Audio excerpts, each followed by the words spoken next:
There we go. Webcam microphone up close. Webcam microphone up close.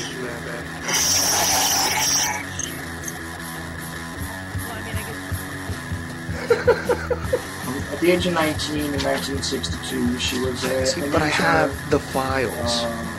I read this stuff at the National Archives, and I read these other things. I said to myself, how can that be possible? The brain, pistols and fondle slab of choice. I don't know what computers, internet, professional wrestlers, and not just Ventura style. It doesn't matter where the information comes from as long as it's real. It doesn't. It's hard to get real information because seriously, they don't want you to have just read these two sources. Whenever I try to prove out, it's not. If you expect your government to tell you the truth, you're going to be sadly disappointed. Another one of these things.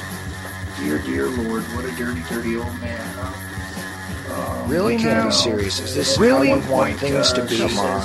More hooker, eruptions, eruptions, whatever.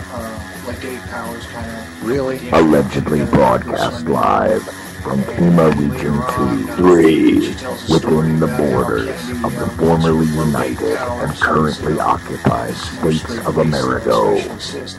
We bring you the Ochelli effect. I damn sure know I'm an original. We have all these situations. I'd love to know why it takes 50 years, for the 19-year-old girl to eventually get up to gumption to put these things out.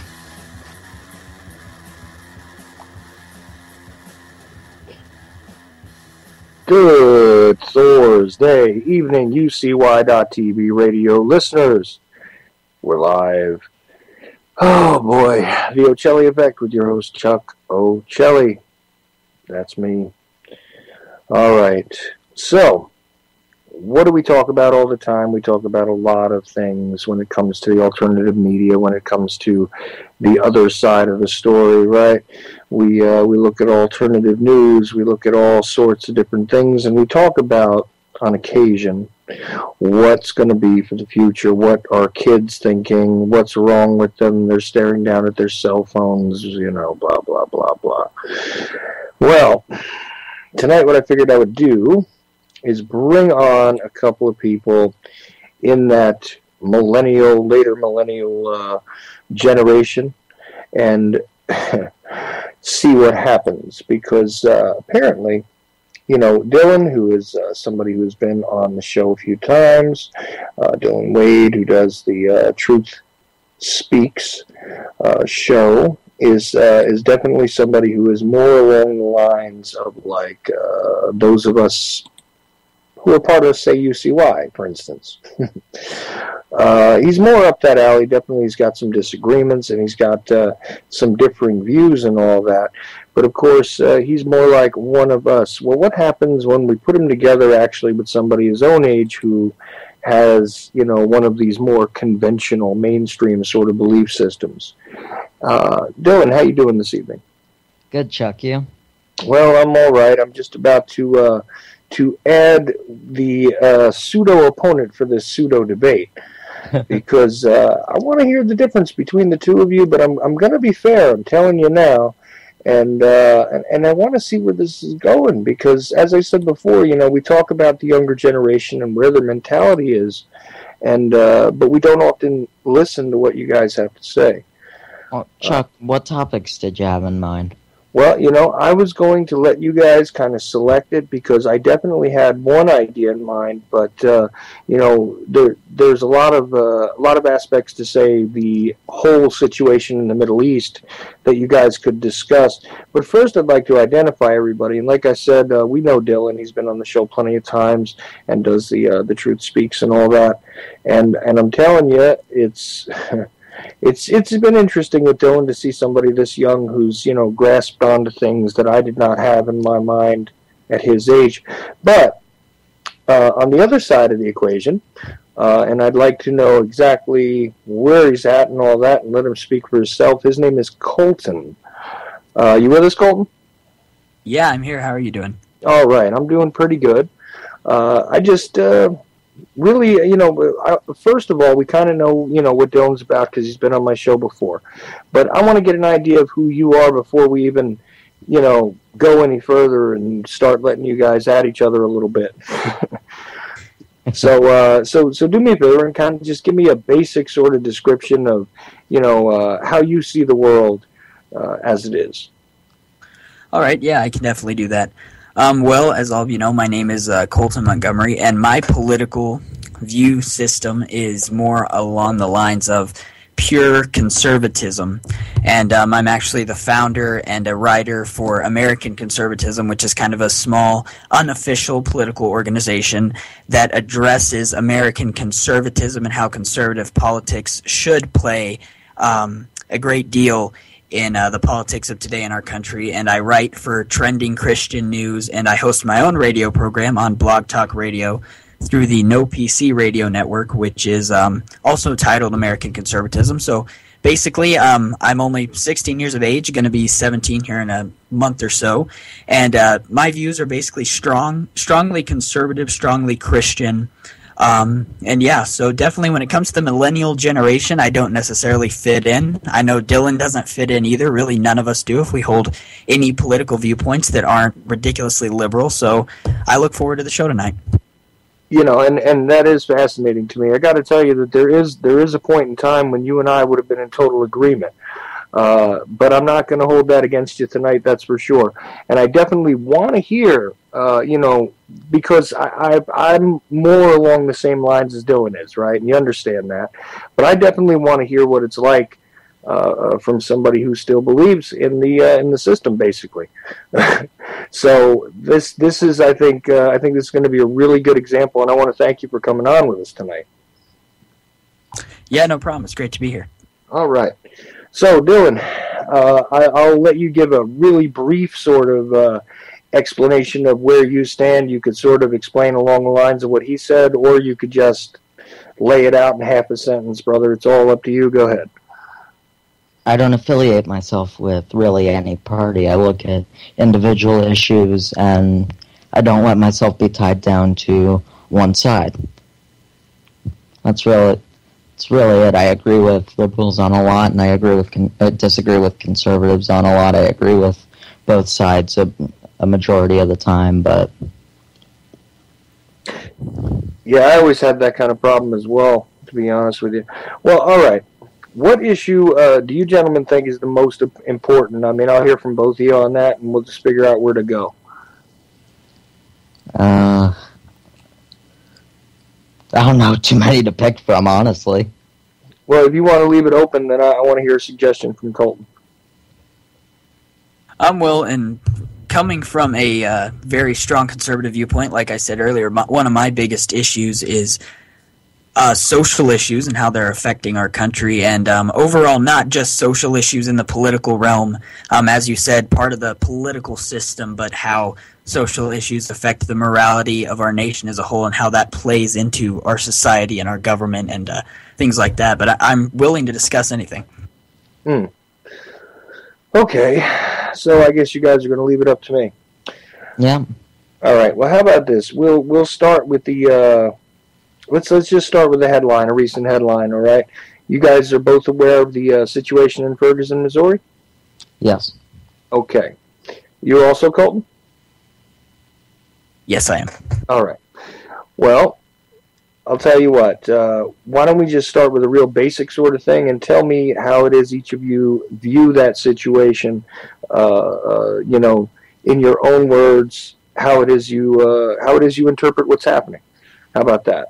And we'll start with Colton because I just want to let the fresher guest get the first crack at it. So how about that? Go ahead, Colton. All right, sounds good to me. I have to admit I haven't done that much research into what's going on in Ferguson. I have seen the news headlines, but I haven't really looked into it or written an article about it because I do breaking news articles for Trending Christian News. I've kind of been focusing on the issues in Iraq and Syria and ISIS, and as well as what's going on here at home in our political system. But when it comes to Ferguson, Missouri, just kind of coming from my viewpoint, and I have many family members in law enforcement, and I've personally been involved and am involved in law enforcement. So I kind of know how the brotherhood, how the family works. And looking at the issue in Ferguson, Missouri, really to me it's just disappointment in people, but also in the police. And let me explain myself. I'm not disappointed in the officer who used lethal force to kill,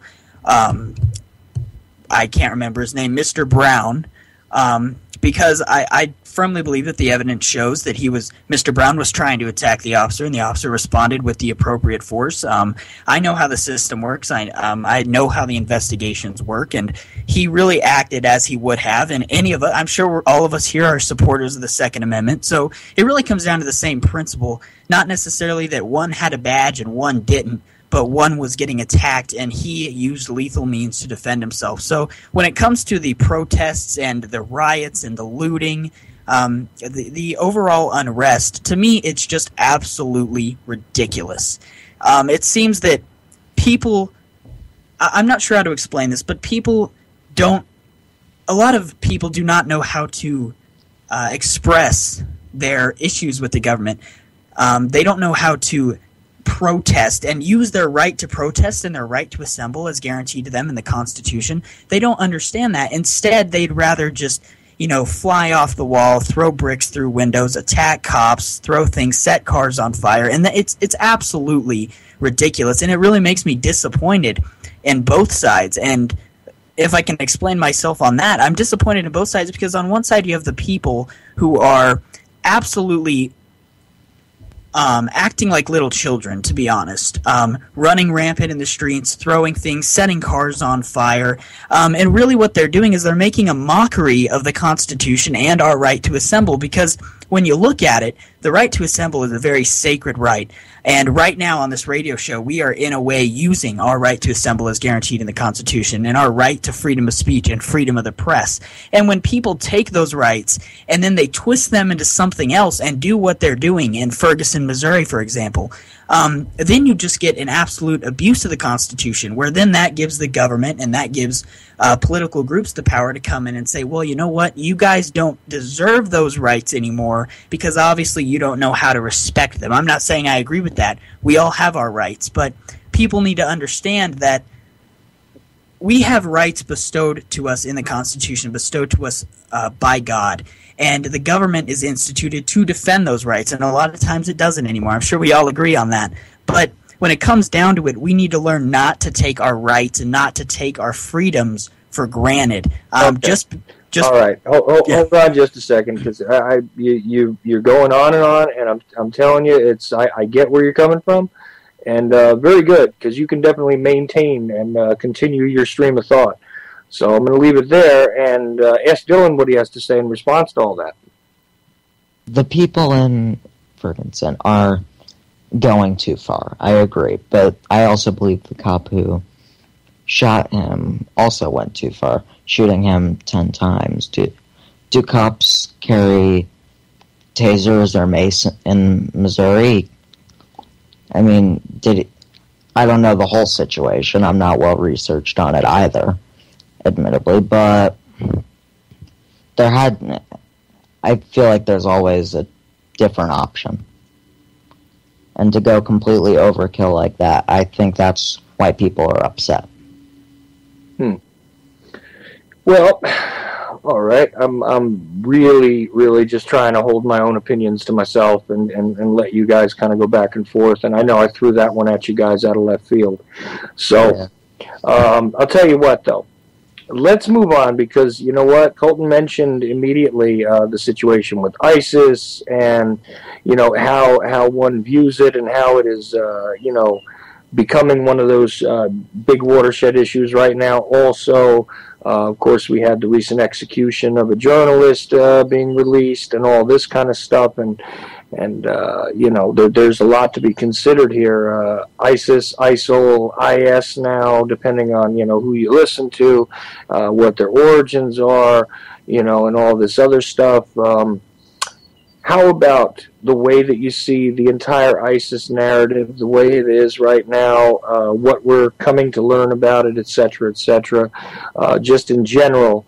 Let's hear about that from Dylan first. As you both know, I really don't think that intervention is ever the right answer. Well, not ever the right answer, but it should be a last resort option.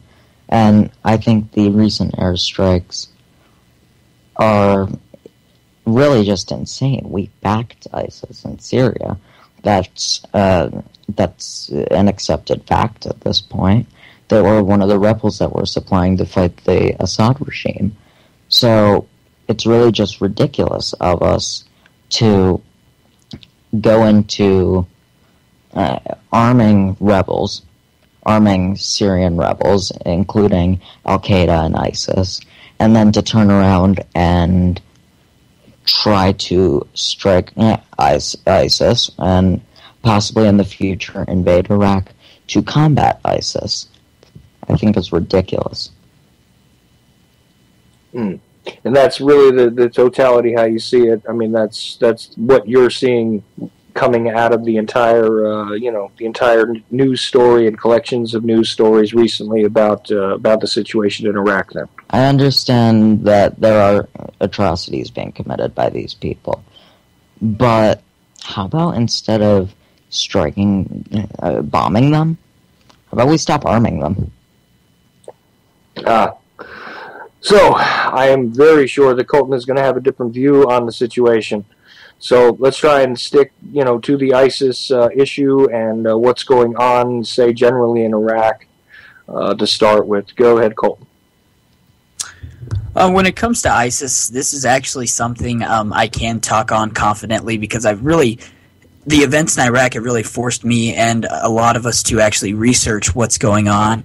And I think what a lot of people don't understand is the actual mission, the so-called mission of ISIS and of terrorists around the world. And ISIS is actually gaining a lot of ground in Syria, in Lebanon, I believe, now in Iraq, definitely.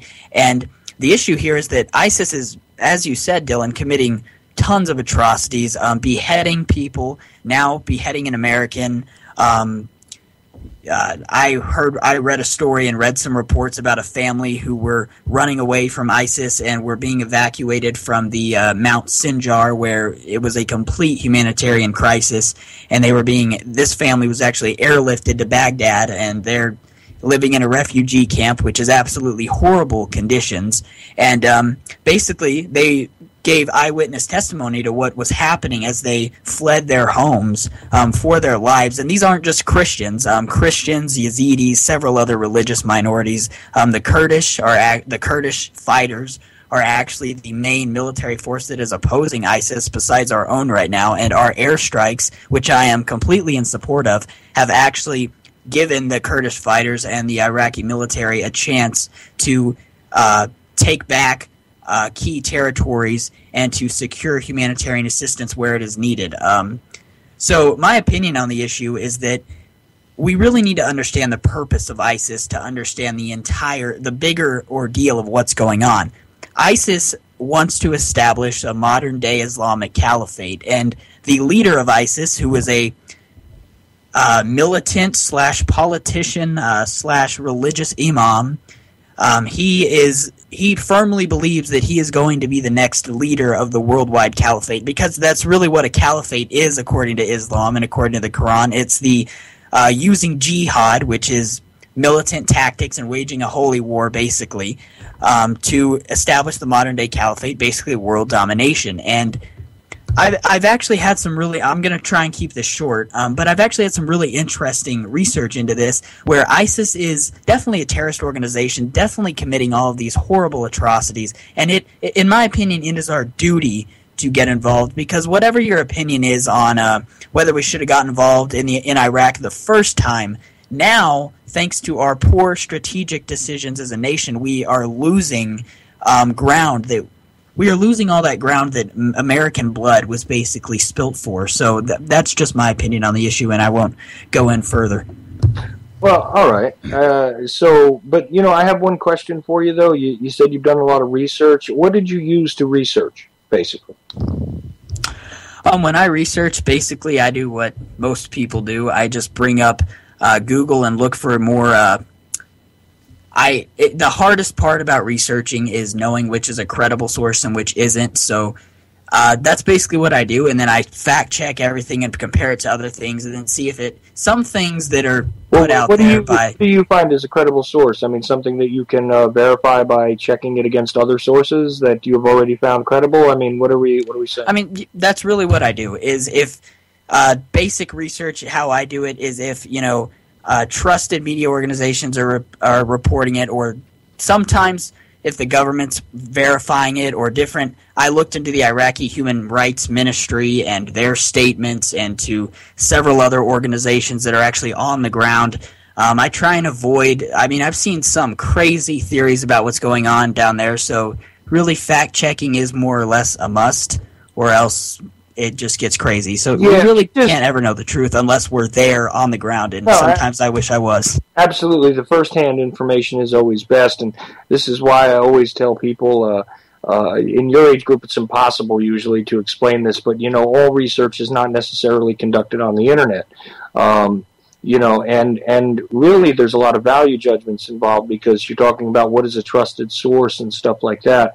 And so I always tell people that, you have to sort of use your own version of sifting through all this stuff, because there's plenty of garbage out there. But I get your whole thing. You're all on board with the idea and our further incursion into Iraq and everything else. I'm wondering though. I mean, how it is, because neither one of you. Well, actually, Dylan did a little bit, but nobody really elaborated on the long-term sort of consequences of remaining in Iraq as they've been and continuing the entire situation. I was wondering if you guys had anything to say about the conflict in general outside of the ISIS narrative. I mean, really how it's developed. We have to remember the Anwar al-Awlaki situation, the first, supposed fall of Hussein, everything else. I'm wondering if you guys have a view on that. And I'll actually start with Colton on it.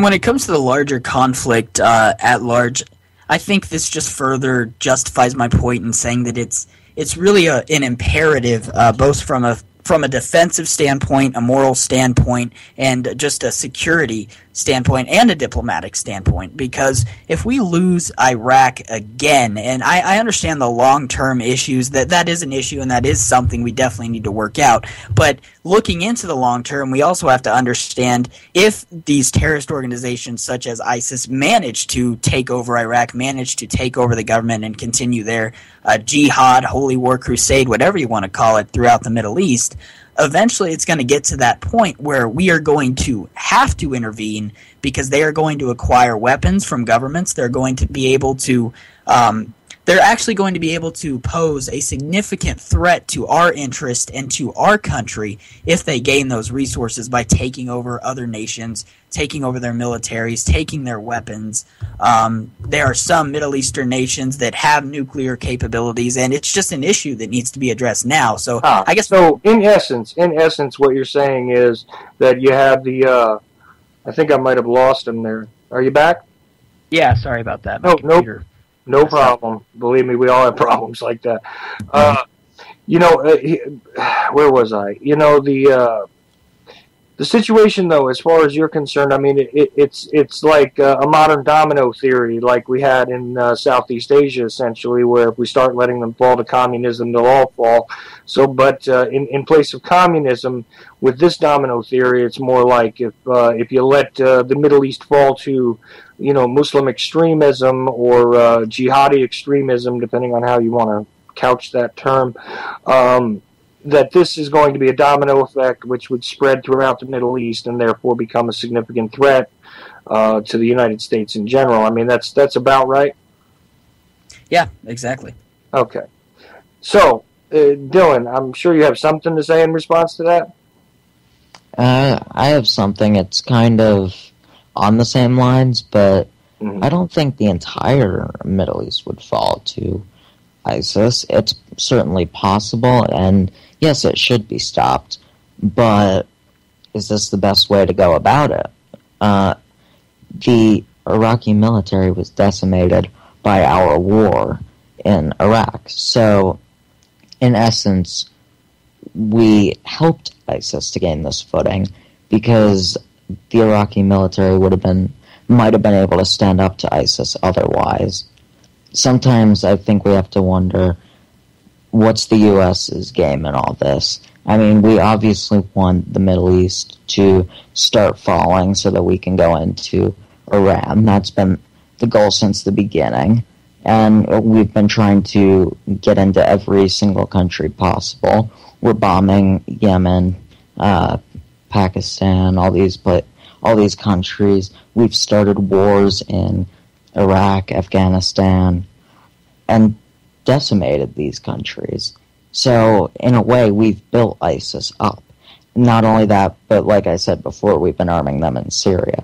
So it's almost like we created ISIS. Plus, there's actually, well, you know what, again, I'm going to try and just recuse my own opinion here. Because I find this really fascinating because neither one of you, considered the idea that ISIS is an overblown threat. That it's, really just, neither one of you approached the idea that it's sort of a fictitious creation to allow a situation to become more popular or anything like that. So I was kind of interested about that because I normally hear a lot of distrust when it comes to, say, your generation and the media in general, even the alternative media. And it's funny because I really hear Colton subscribing to, trusted news sources and things like this. And I understand he has his own, gut way of verifying this. And this is what we all do as well. It just seems as though we're finding different information by different means. Anyway. So here's what I'm going to do now because I've kind of refereed this pretty good so far, I think. But I'm sure that each of you has something that you really want to get to now that I've kind of warmed you up a little bit, and we started on the Middle East. I mean, we didn't touch on how it is that you guys view historical events or how it is you guys view, say, the conflict in the Ukraine at this point and stuff like that. What do you think, guys? Should we go into more foreign stuff, or should we get into some domestic issues? Do you guys have something that you wanted to add to something so far? Talk to me here. I'm really good on just about anything. I hope.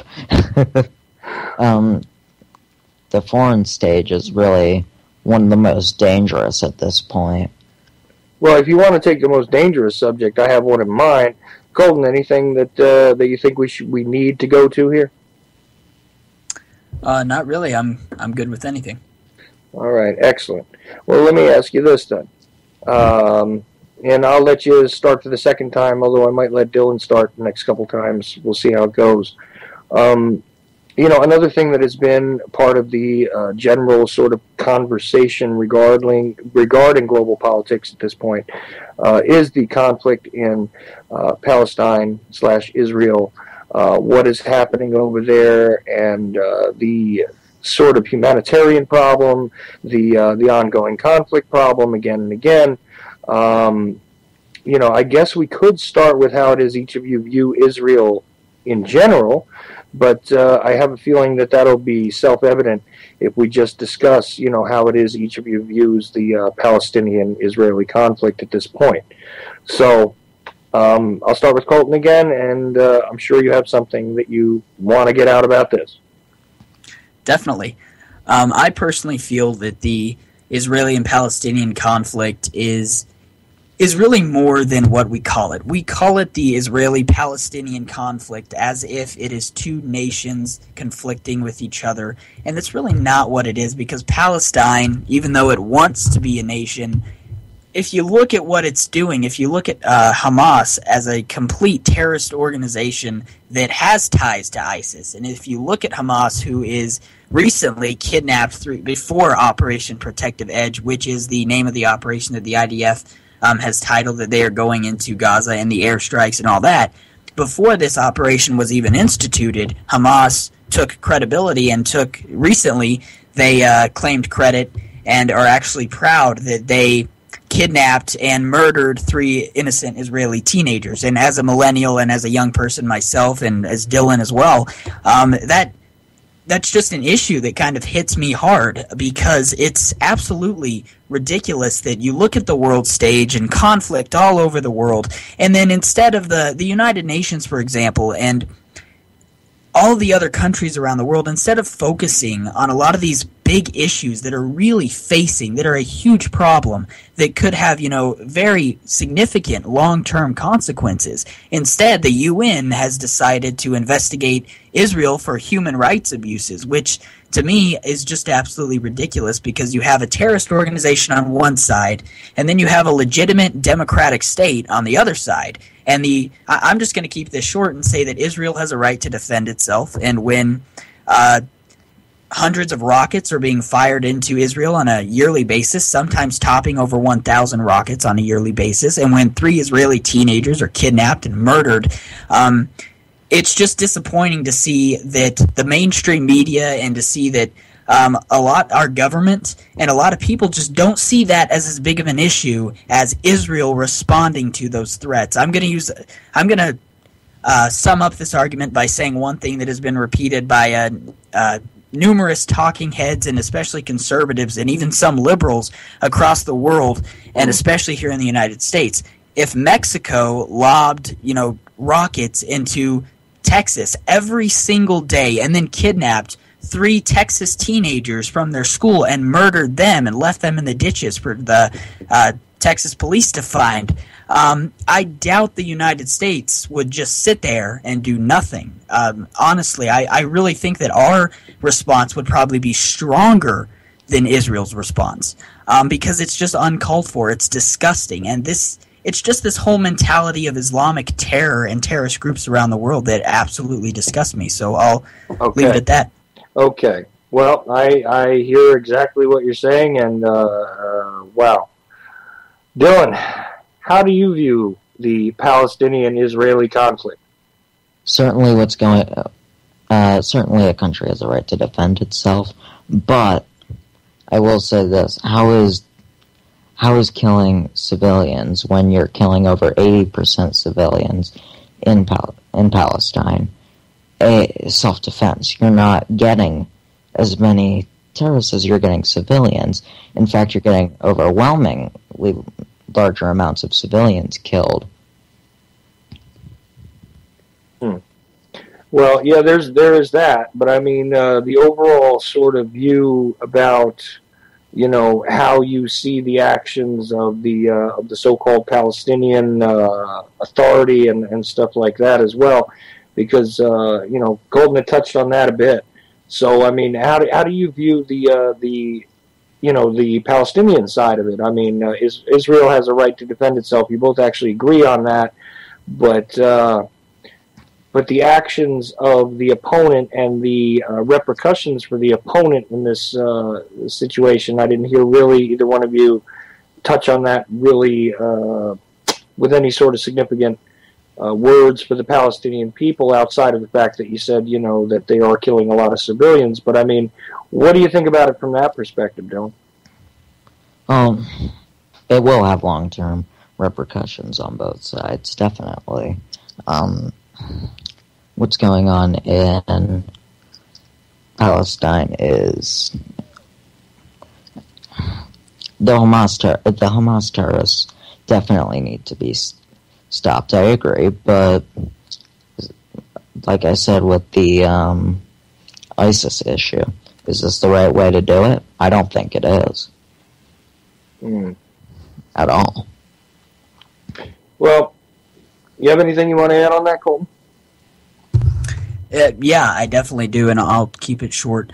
When it comes to, I do want to touch on the civilian casualties and over 80% civilians and all that. It is truly a tragedy, and even Israel has come out and said, this is truly a tragedy. And the thing that makes the difference between the Israeli military, the Israeli Air Force, the Israeli ground forces, and Hamas terrorists is that when Israel goes in to do an airstrike, they have thwarted and they have, I'm not sure what the correct terminology is, but they have basically backed up from doing several military operations and several airstrikes on key Hamas rocket centers and storage points and command centers because they saw children in the area or because they knew it was a heavy civilian populated area. And the issue really is that Hamas... One second, though. Honestly, you're not saying that the Israeli military forces are restraining themselves, are you?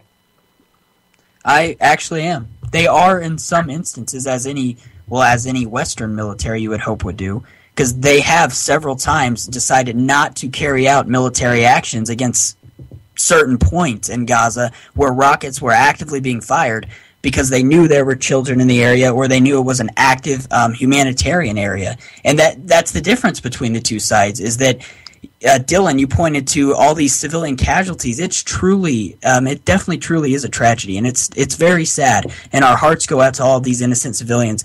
But here's the issue.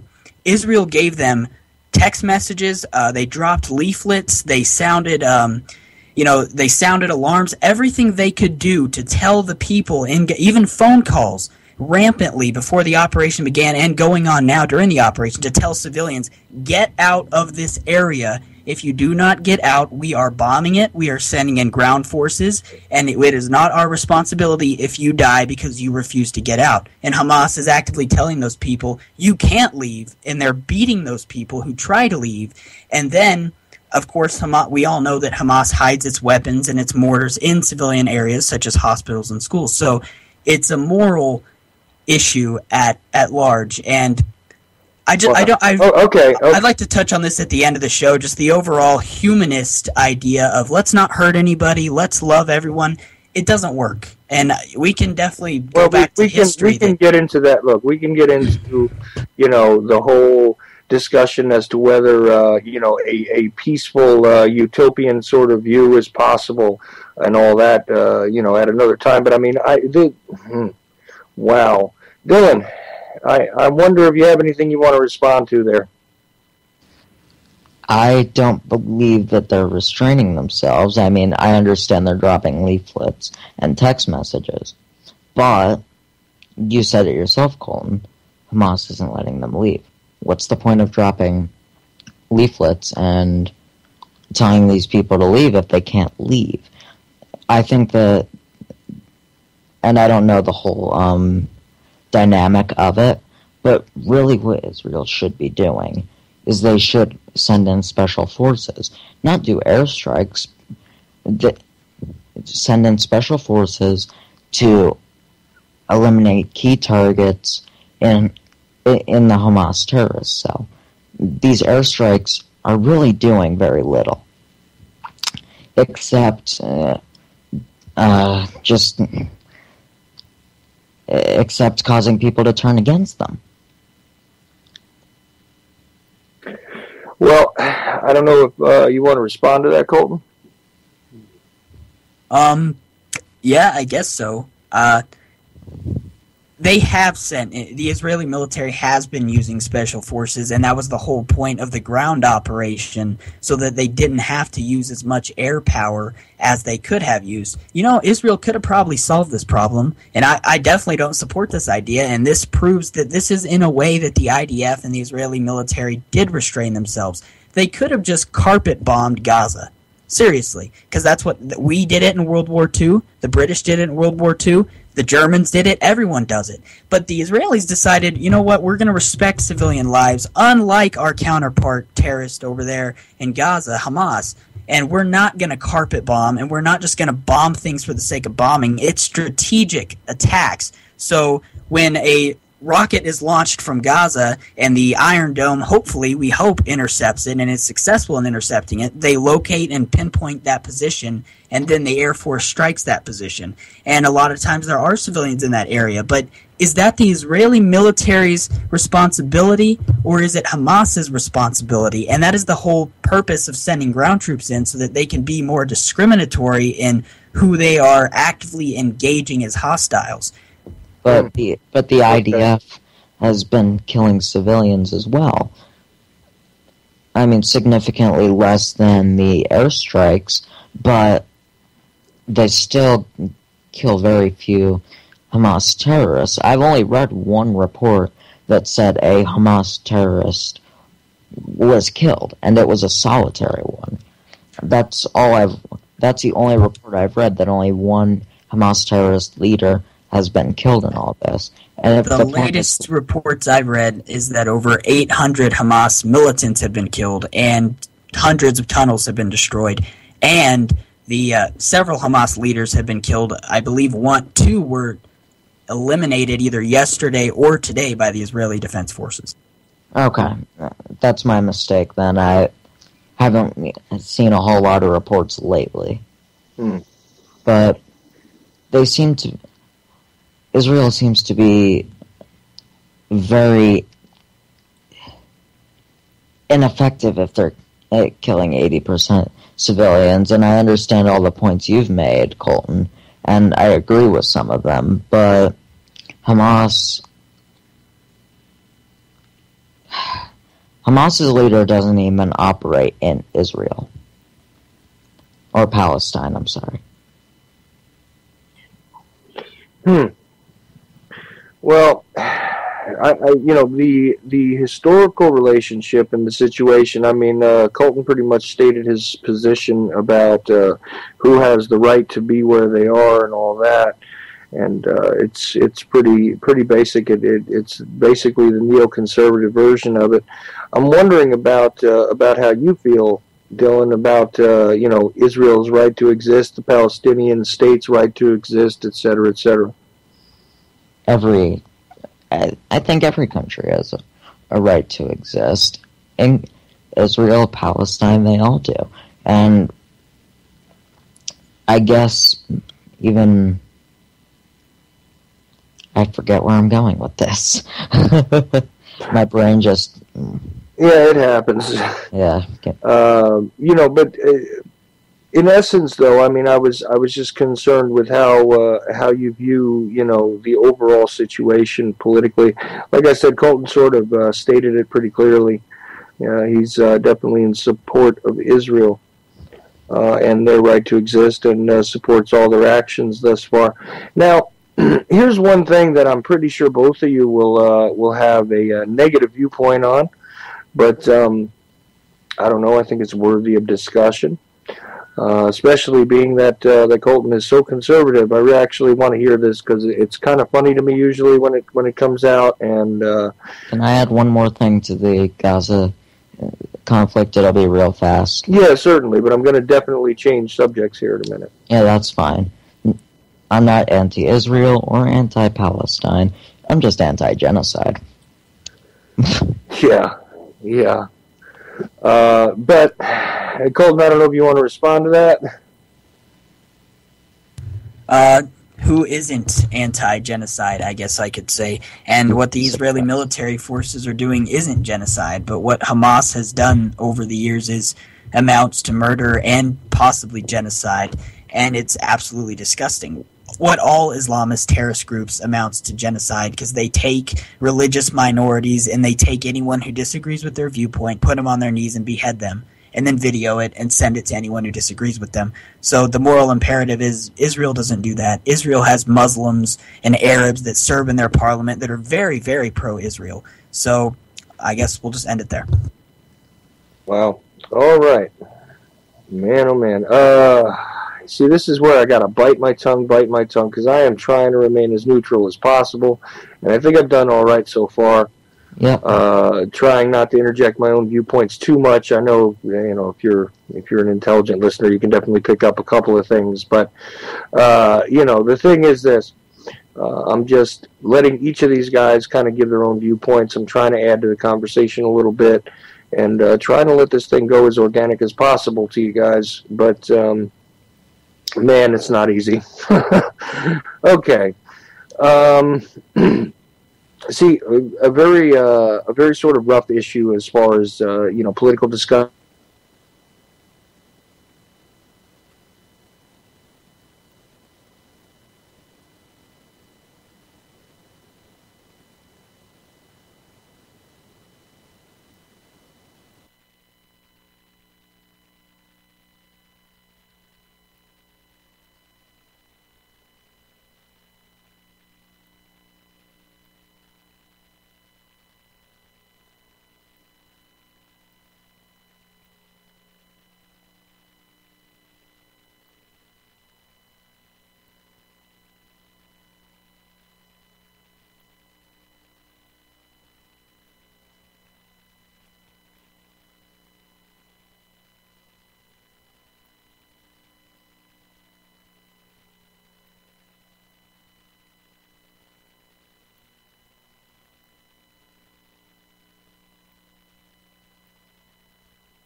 Wow, and welcome to my technological nightmare. Oh boy. I was just about to get into a new subject. Hopefully I've got both of you back. Colton, are you with us?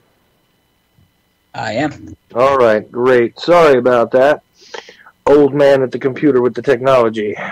Okay. Let's try this. We were just finishing up with the Palestinian and the Israeli situation and how each of you viewed it. And like I said, it was hard for me to bite my tongue. There you go. Now you're up to speed. All right. The other interesting sort of thing that usually evokes different responses among guys like yourselves who are in particular political camps are this very simple question: how do you view? And what do you wish to get across? And let's try not to go too long on this subject about the presidency of Barack Hussein Obama. And I'll let Colton start, and we'll see what Dylan has to say after. I would say rampant, unconstitutional, and executive actions that violate the Constitution one after another.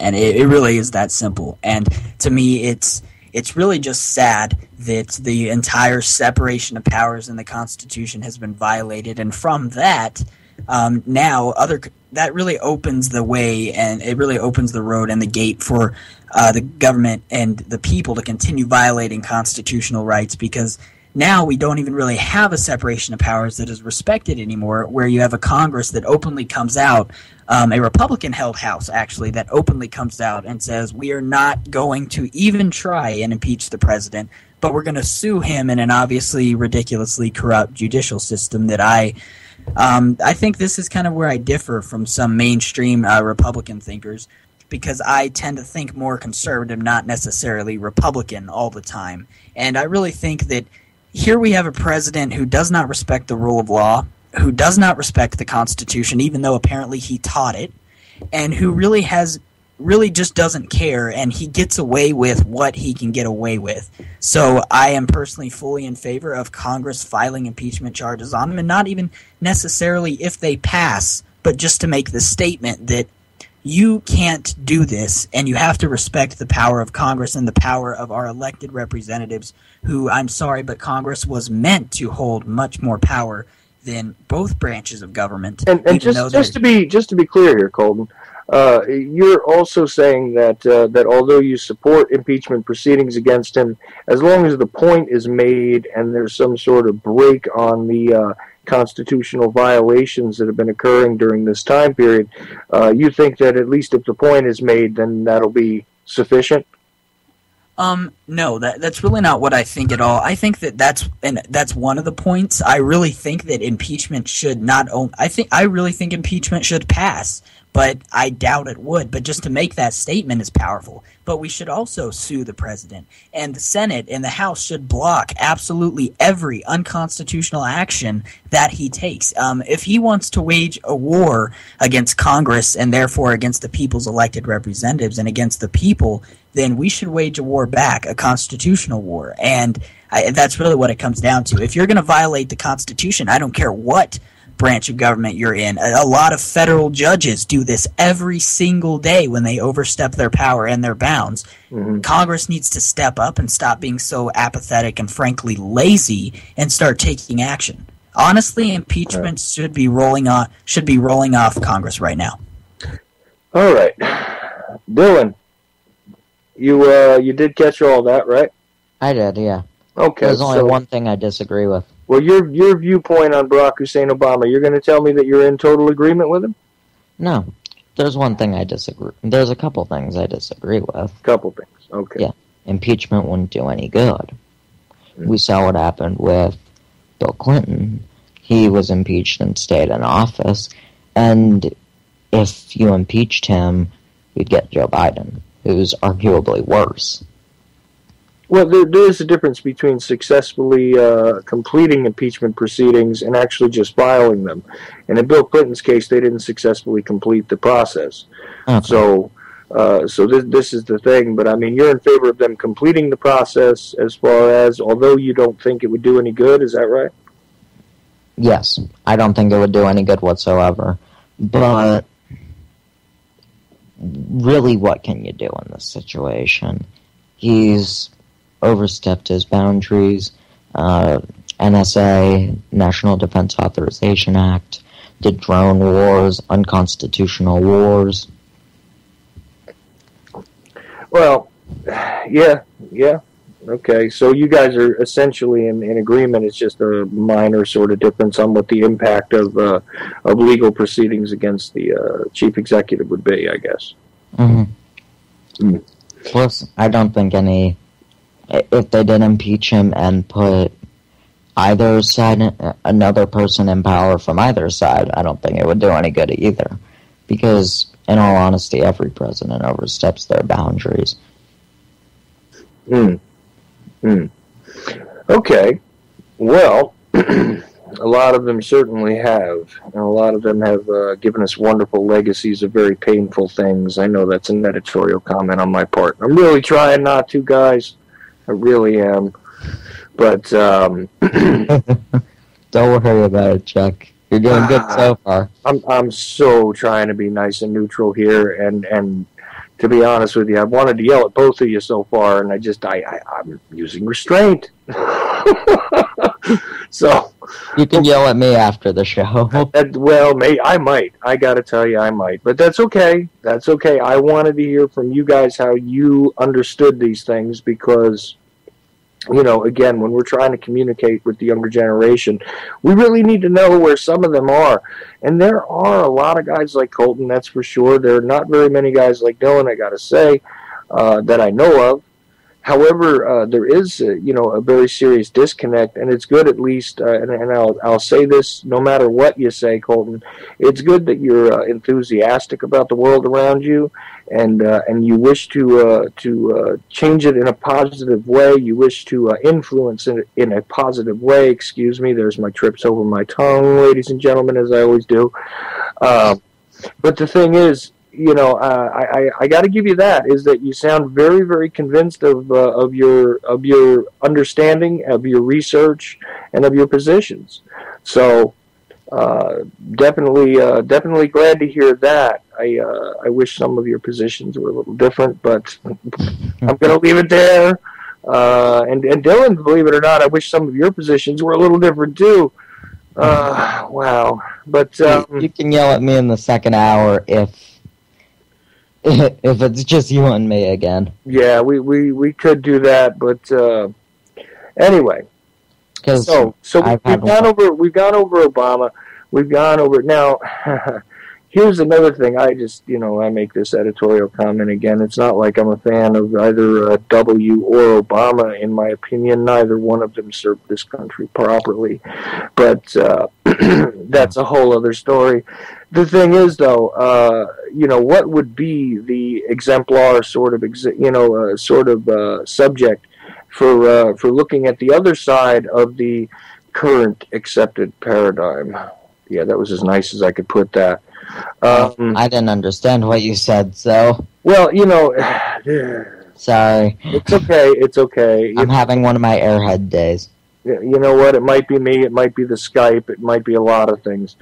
But I always find this interesting when I ask a headstrong conservative, and I'll say that he's a little bit outside the mainstream, although we are hearing a lot of the mainstream conservative views very much echoed through him. So... And I hear a legitimacy in his voice. He believes what he's saying. I really do. Anyway, I'm wondering though, because previous to the Barack Obama presidency and Joe Biden vice presidency that we're faced with, there was a president named George W. Bush, and I'm wondering what your view on him is. So in his presidency, thusly his legacy. And this will, of course, wind up leading us into a discussion about 9/11, which is the next thing I intend to hit on. So, let's see. Who should I start with this time? You know what? I'll give Dylan this one. He, not the worst president ever, but probably committed some of the biggest genocide in our history, at the very least. Committed more war crimes than most presidents have. spraying the white phosphorus in Iraq. The Chuck, you're going to have to correct me if I'm wrong here, which I probably am. The Agent Orange. Well, Agent Orange was something that was a whole lot more prevalent during the Vietnam War, which W had zero to do with, as we all know. Right. So I wouldn't discuss that. Right, I didn't know. You're probably thinking as far as ugly munitions. I mean, one of the things I harp on a lot is the depleted uranium in Iraq. Thank you. That's the other one I was trying to think of. Yeah, I mean, that's one of those things that I bring up, and I'm very sure that Colton is going to have a different view on this, but and I'm wondering about your use of the word genocide, to be honest with you, because which genocide are we ascribing to W's regime, as it were? The one in Iraq. Afghanistan was not nearly as bad as Iraq. No, and of course, congratulations, we've been in Afghanistan longer than we were in Vietnam. But anyway... I'm curious, though, because I know Colton's going to have a totally different view of this, or at least I think he will. But Colton, what do you have to say about the presidency, the actions of George W. Bush? I'd have to say that I agree with Dylan on the presumption that all presidents do have some unconstitutional action they take or some step for more executive. Actually, not all presidents, a good amount of presidents. I can't say all presidents because a lot of our more historical presidents actually respected something called the Constitution and respected how separation of powers works. But when it comes to George W. Bush, honestly, I have not, I'll admit it, I have not done much research into his administration. I had kind of just started getting involved in politics when he was president. So other than that, I know 9/11 is going to be the next topic, but I would just say that I don't really understand. I'd like to ask Dylan what he's talking about when it comes to genocide and war crimes and human rights abuses. I have to admit I'm completely lost on that. Well, the spraying of white phosphorus and depleted uranium across Iraq is absolutely a war crime. And I haven't checked the numbers lately, but Chuck, correct me if I'm wrong. It was 4 million civilians killed in Iraq? See, I don't know the exact number of civilians killed in Iraq. I know that that body count's pretty high, and the 4 million civilians you're thinking of is probably the high estimate of what I talk about when I talk about Vietnam. To be honest with you, I'll look that up right now. Yeah, I would, because I mean, what type of numbers are you talking about? What type of action are you talking about? I guess, it is a fair question. That's why I asked you too. So what you consider the genocidal actions of that administration would have to do a whole lot with the Iraqi conflict as it was there, which, we went into there because of the weapons of mass destruction, as we all remember, right? I found the casualties on their side. Oh no, that's military. Yeah, see, that's the thing. And really, honestly, I don't know if the full telling has been laid out as far as the amount of birth defects, stillbirths, and things like that, which are directly attributable to the use of depleted uranium on weaponry in that region. Sorry again, folks, but yeah, that is a pretty nasty subject. I don't know if you want to categorize it as genocide, just that alone. I would think that genocidal action usually involves really the decimation of an entire group of people. Well, we've decimated Iraq since Bush Sr.'s administration. Well, probably you mean through, you know what, let me not lead you.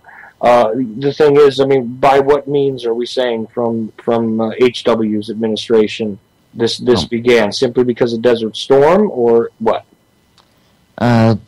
Remember the sanctions put on Iraq during Bush Sr.'s administration, or was that Clinton's administration? I know it was one of the two, and was removed in 2003, just before the war. Well, yeah, that's true. No, they were put on by Ronald Reagan, I'm sorry. Initially, right, but the increase to the sanctions and all that did go through all those presidencies. There were sanctions, there were strikes and things like this. And I see Colton. I don't know if he's aware of all this stuff, and if he has anything to say about it, about the lengthy conflict in Iraq, about the nature of the damage being done to the civilians and things like that, and what he thinks about all that. Well, I know we were talking about Iraq earlier related to the threat of ISIS and their kind of jihad conquest of that entire region. And I just think this kind of justifies my point that the longer term, I understand that going into Iraq, a lot of people disagree with it. And I kind of touched on this at the beginning of the show. A lot of people disagree with it. I personally don't, but a lot of people do. And I still don't think that justifies saying, okay, now that we pulled out our troops and we're losing absolutely everything that we fought for and losing absolutely really everything that we had held, now we don't want to get involved. And I just think it's further long-term threats. And going back to the first invasion of Iraq, it's really a very touchy subject, definitely for a lot of us. And I think that I would say that our presidents made the correct decisions, and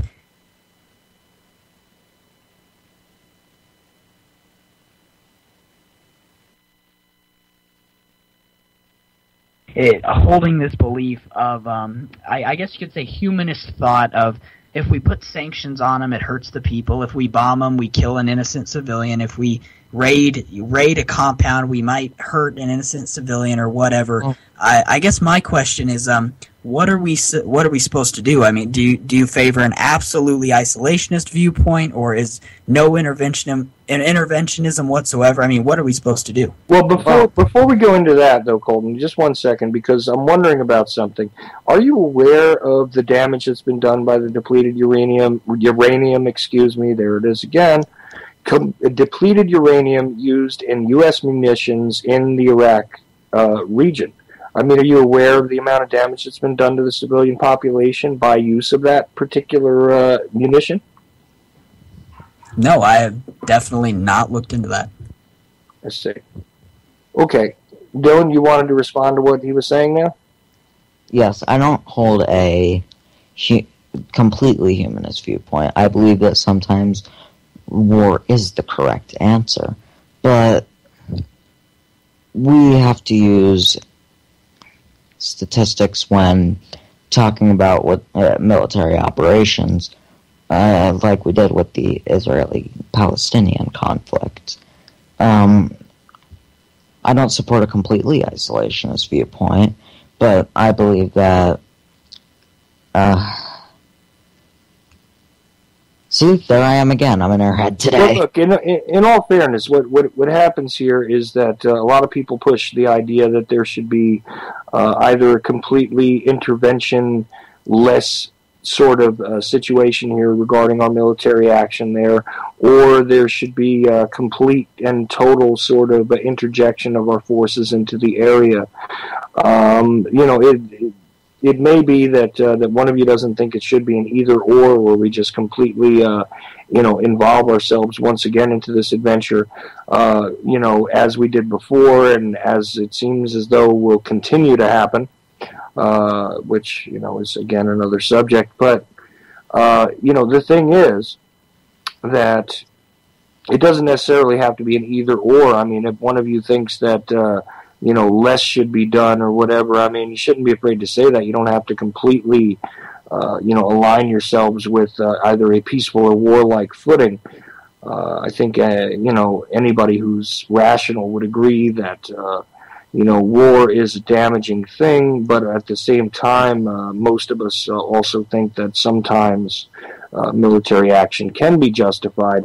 It's just a matter of whether it is in this case or not,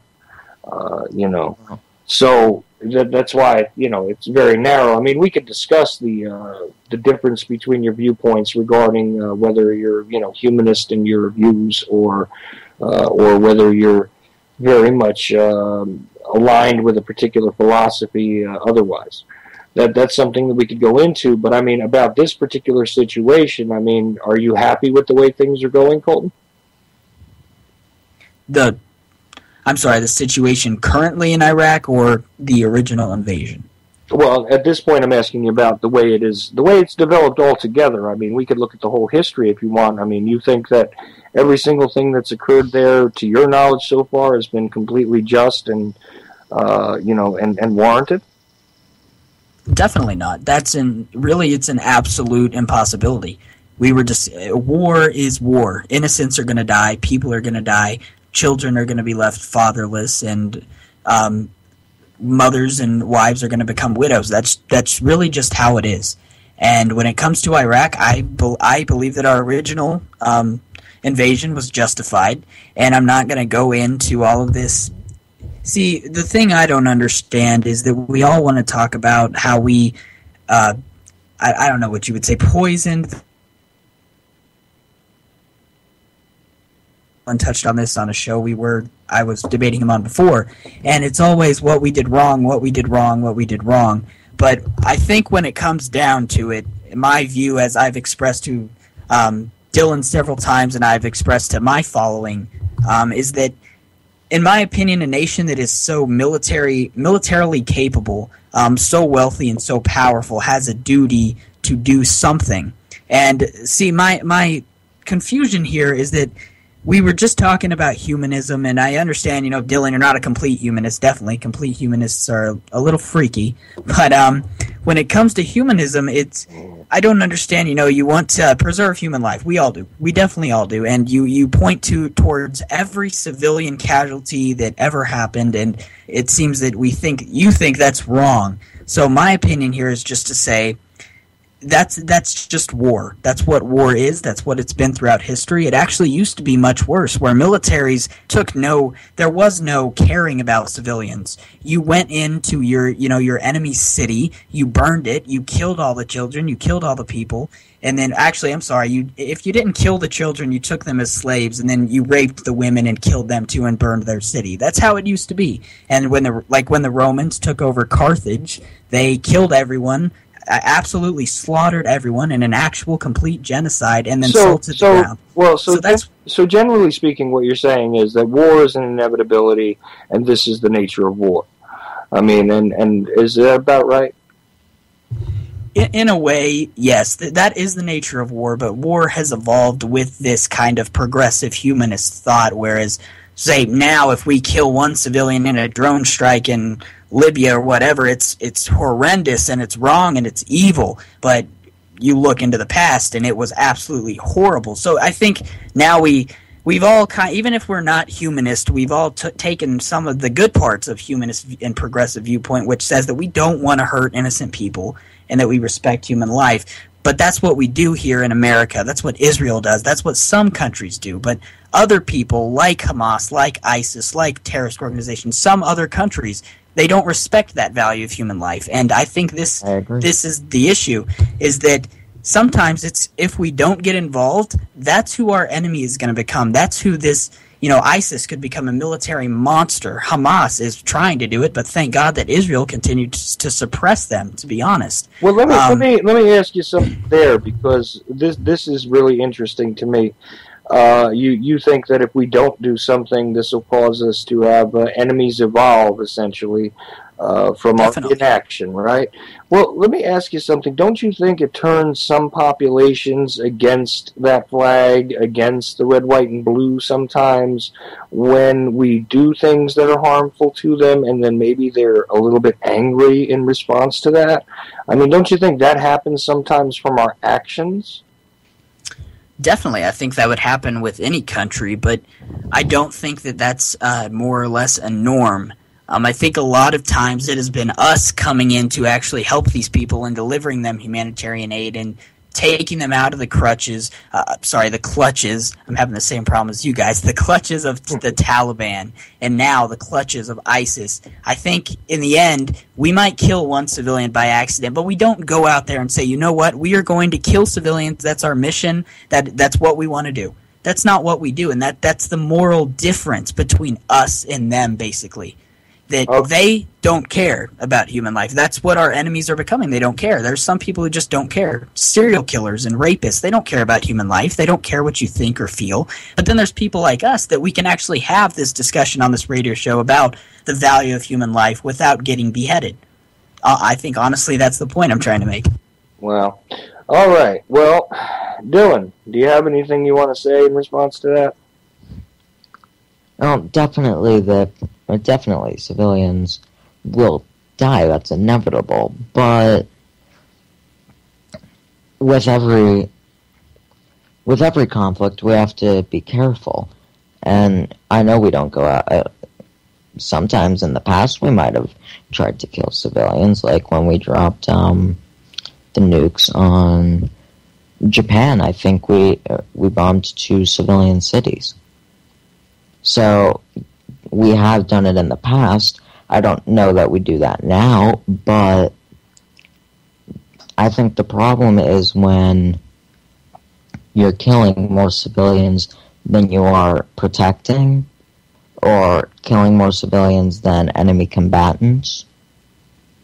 That's when it becomes an issue, because America calls out human rights issues all the time.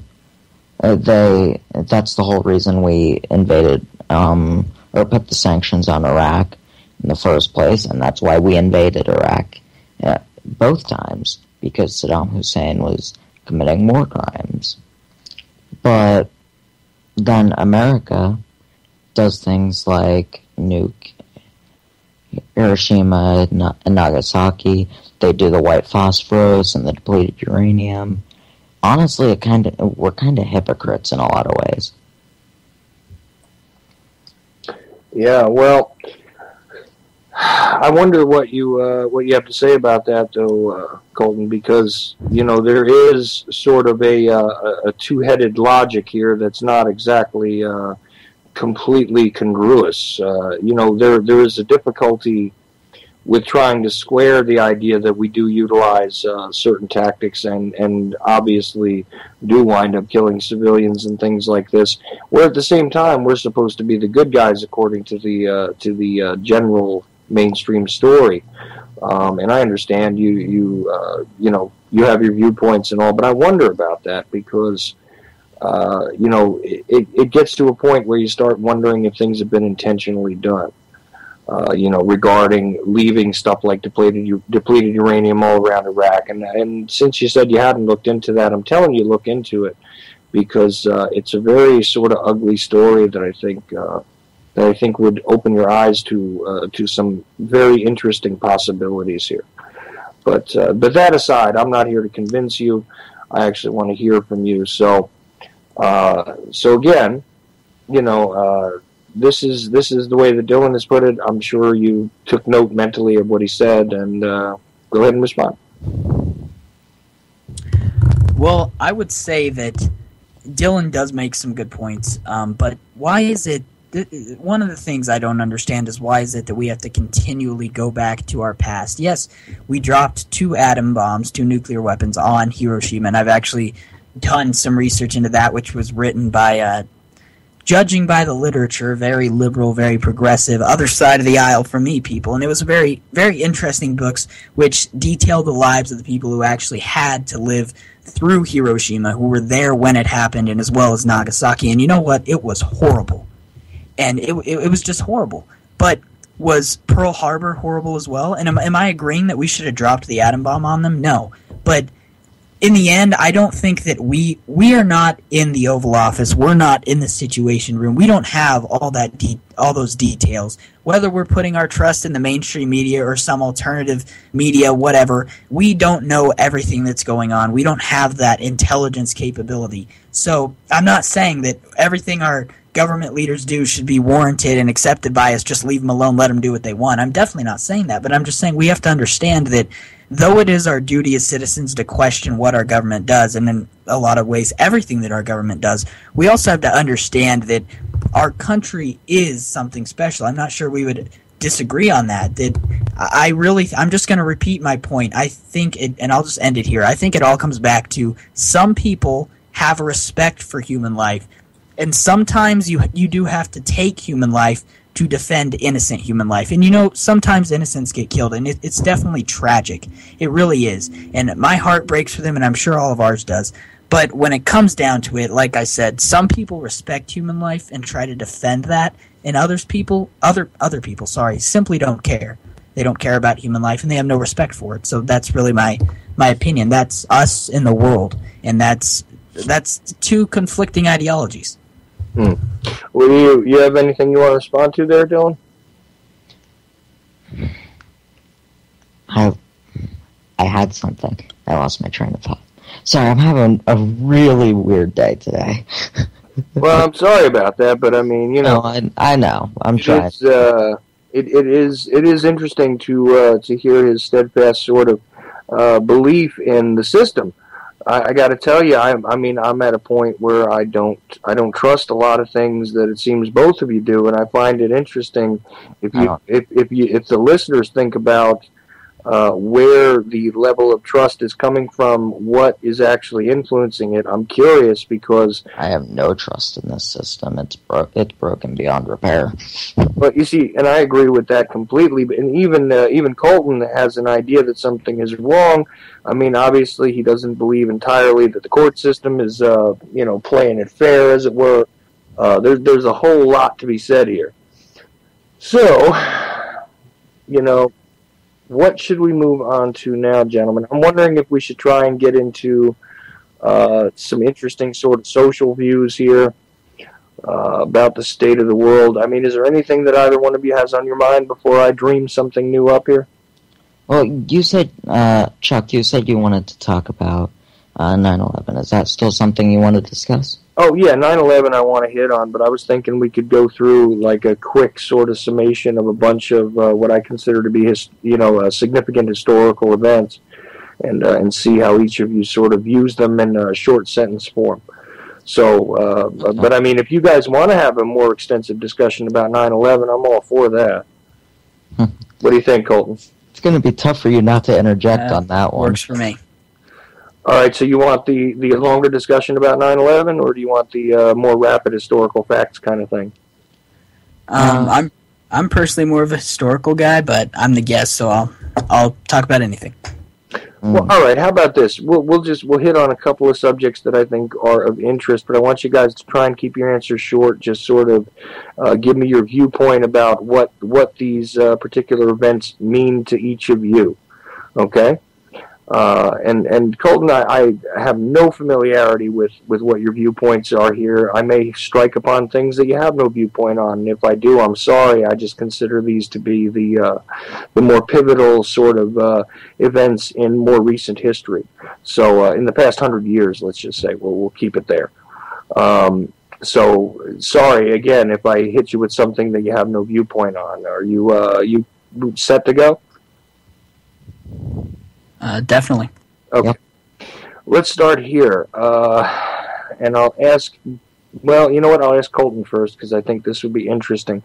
Do you have any particular feeling or viewpoint about the establishment of the Federal Reserve in 1913? A particular viewpoint, maybe not. This is kind of one of those, when it comes to fiscal policy, I'm really not the biggest expert, but I do have some opinions, and I really haven't formulated kind of a formal position or opinion. I'm still looking into it, kind of the purpose of the Federal Reserve. So, really not sure on this subject. Okay, that's fine. But it is interesting to me that you've studied international politics and a lot of other areas, obviously with some very serious intent, and yet have not deemed it necessary to call the Federal Reserve to the top of your list of topics to look at, considering that all of the money which circulates in this country and under the banner of being American money and the monetary system is something that does play a role in everybody's everyday life. But I just find that interesting. That's all I'm saying. Dylan, what is your viewpoint on the Federal Reserve being established in 1913, or the Federal Reserve in general? Should never have been put into place. It's crippled the economy to the point of really no return. It's destroyed the U.S. dollar along with other centralized banks in other countries, the euro. It's really just sad that it's been allowed to stay in effect. I know why it's been allowed to stay in effect, because those people run the country, but I think it's sad that we haven't been able to grasp power since 1913 and stop this. Rather interesting. We already kind of touched upon the bombing of Nagasaki and Hiroshima, but I was just curious, in brief, if I could get each of your sort of viewpoints on the entirety of the events of World War II. Start with Dylan. What do you think of World War II in general and our place in it? In general, I don't really know I know what our purpose was for going in, or our stated purpose, but we can tell that we wanted to get into it because we talked about Pearl Harbor earlier, and I wanted to touch on this before, but I figured we'd get into it. We had memos about Pearl Harbor. We stopped trading steel with Japan, and I think we kind of expected it, and I think we kind of wanted it. Okay, so basically the war is a racket kind of, line of thought, essentially, and there's usually another stated purpose. Okay. Mm-hmm. So, Colton, your viewpoint on World War II? I'd say that World War II we were talking about genocide earlier, so definitely one of the largest genocides, definitely not the largest, but one of the largest genocides ever perpetrated on innocent people. And I just think World War II is really one of the biggest examples and greatest examples I use to explain kind of my viewpoints on the issues, my viewpoints on more or less interventionist policies. So it all goes back to, like, we were talking about Iraq, we were talking about ISIS beheading an American journalist and slaughtering innocent Christians and minorities, and this is just what it all comes down to in my mind, is that I'll just repeat the point I said earlier. It's okay, but we veered way off of World War II. I'm sorry. So I'm trying to go little quicker here, a little bit of a quicker pace. Let's go to another subject really quickly. Do you have a viewpoint about the assassination of John F. Kennedy? Colton.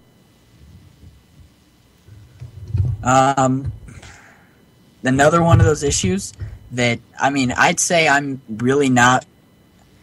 It's hard to say. I have looked into it a little bit, and I have, seen some of the conspiracy theories, and my views on it are more or less kind of neutral. I'd say it happened in the past, and a lot happened after the assassination of John F. Kennedy. There's definitely no doubt about that. But on this issue, it's one of those issues that I really don't study, and the reason for that, kind of like the Federal Reserve, is because I'm more of I prefer seeing how government affects society and things like that, and the international policy, how that affects our country. So, no, I haven't really looked into this. So it's not probably something that you view as a really significant historical effect in those, or a historical event in terms of its effect on current situations in the world. That's about right.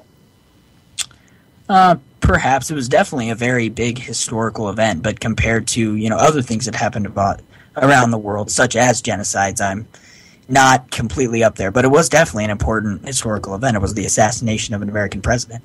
All right, so Dylan, what do you think? Done by the CIA, most likely. Oswald couldn't have made the shot. You taught me that, Chuck. Yeah, but what I taught you is not necessarily, what you believe. I can sit and talk to somebody for many hours about a subject, and I've spent a long time on that, Colton, just so you know. But I'm really just keeping my views to myself at this moment. But yeah, I'm surprised you've been able to do it on this subject for this long, Chuck. Yeah. Well, look, dude, I am trying as best I can to let you guys really have a forum to speak here. So, and I'm leaving the judgment of what you guys are saying up to the listener instead of myself. So, I don't know who did it, but it definitely wasn't Oswald. He was on the first floor of the school book depository 90 seconds after the shooting, holding a soda when he had, Chuck, I know you know the cop's name.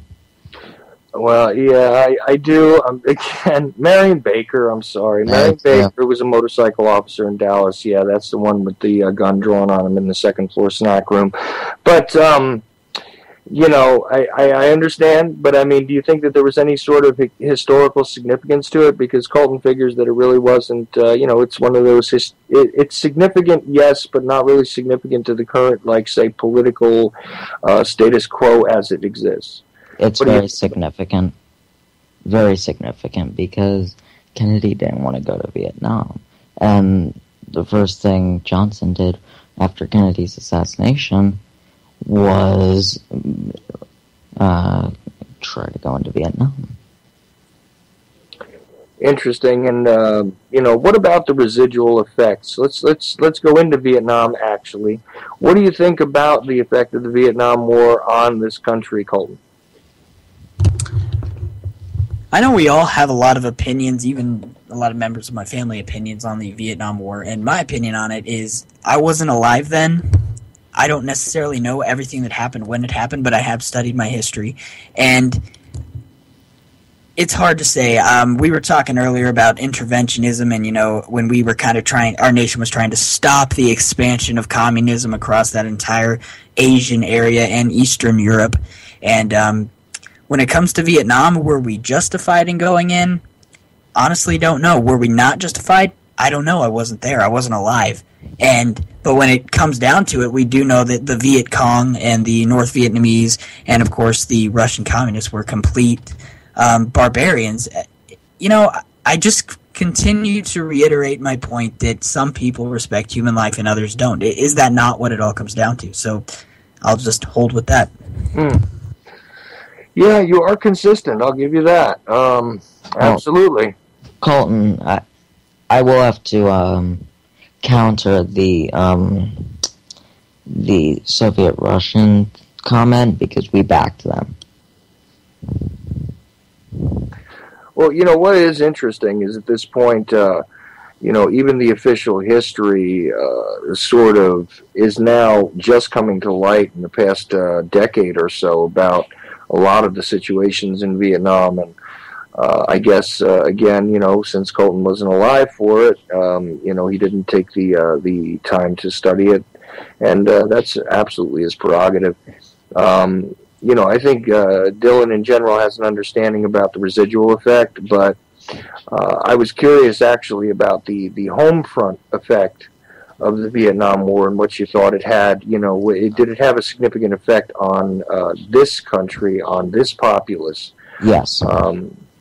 Okay, so go ahead, Dylan. Explain that. I mean, what do you think it was, and what do you think its legacy as a conflict is in this country? We had many people from that generation who went to war, who did not die, came back maimed or scarred by either the Agent Orange that we sprayed, or just by the conflict in general, having to do unspeakable things. What about you, Colton? I mean, do you have any knowledge on the residual effects, or is it just something that you haven't really studied? I've studied it a little bit, but I think what I guess you guys aren't understanding is I don't really look into conspiracy theories. I don't look into Agent Orange, and I don't look into everything that America does wrong, and I think that's the main issue where we disagree. So my vision of the world is not one of those, you know, America's perfect, everyone loves America, we're the best country on earth, even though there is a lot of evidence to prove that. But I'm not one of those people. My opinion is that we are a great country, and we were founded on great values, and now we're stuck in that battle of defending those values. So let's talk about the Vietnam War. Honestly, what does it matter? It happened.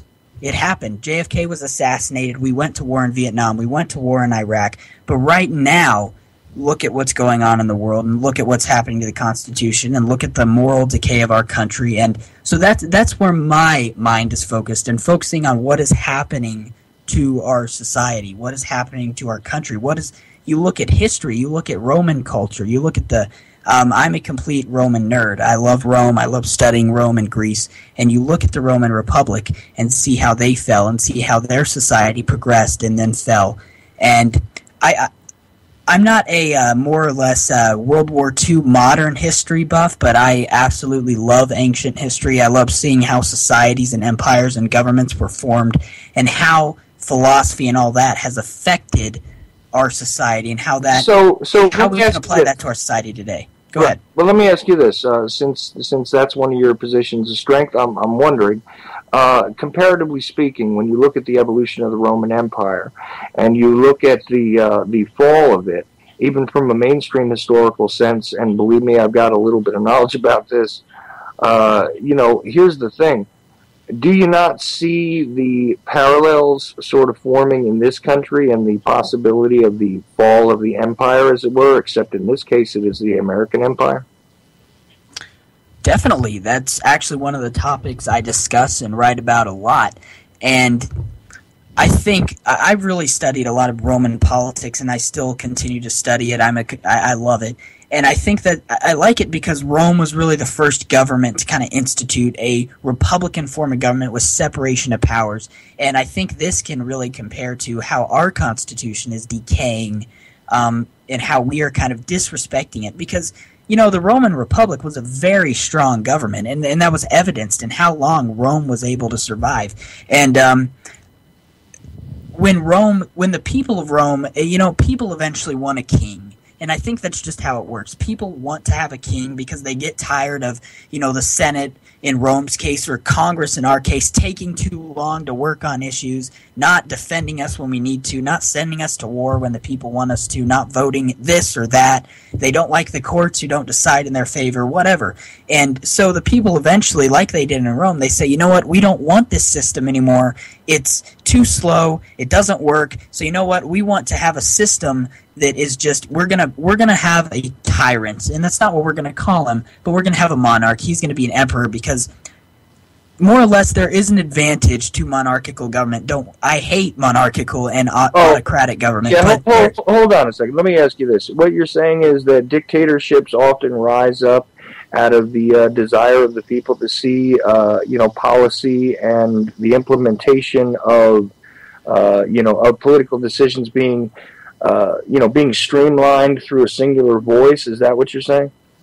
Definitely. I think people get sick of the deadlock. They get sick of waiting. And a lot of times when you have a king or you have a tyrant or whatever you want to call him, the people just unite behind that person. And as we all know, no government can exist without the people consenting to that government. So, if we had a king, I am a full supporter of the Constitution. And this is where I think we have to draw the issues, is that the people eventually say, we're tired of the deadlock, we're tired of waiting, we just want to get things done. We want to fix the economy, we want to do this, we want to do that. Liberals, some people love Obama because he's bypassing Congress, bypassing that deadlock, and a lot of us, even conservatives, have loved other conservative presidents of the past who did that because they just wanted to get things done. And each time that's another step towards the rule of a tyrant.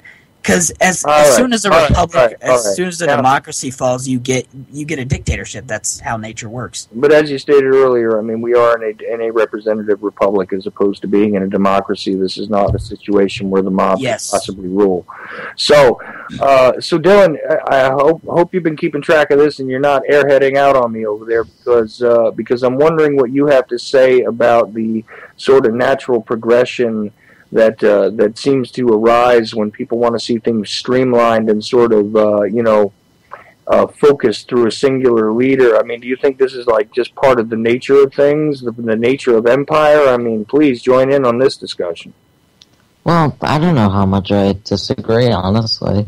I think it's inevitable for people to become tired of the conflicts, tired of two sides fighting each other and not getting anything done. I think we're kind of seeing that today, and I think we saw that with really going all the way back to the Clinton administration. Well, that's definitely fascinating, but But it is interesting to me, though, that that it seems as though both of you still have this concept that a single authoritarian sort of symbol is almost a natural a natural occurrence. Well, we've seen it with just about every major nation in the world. I mean, France, Germany, Russia, China,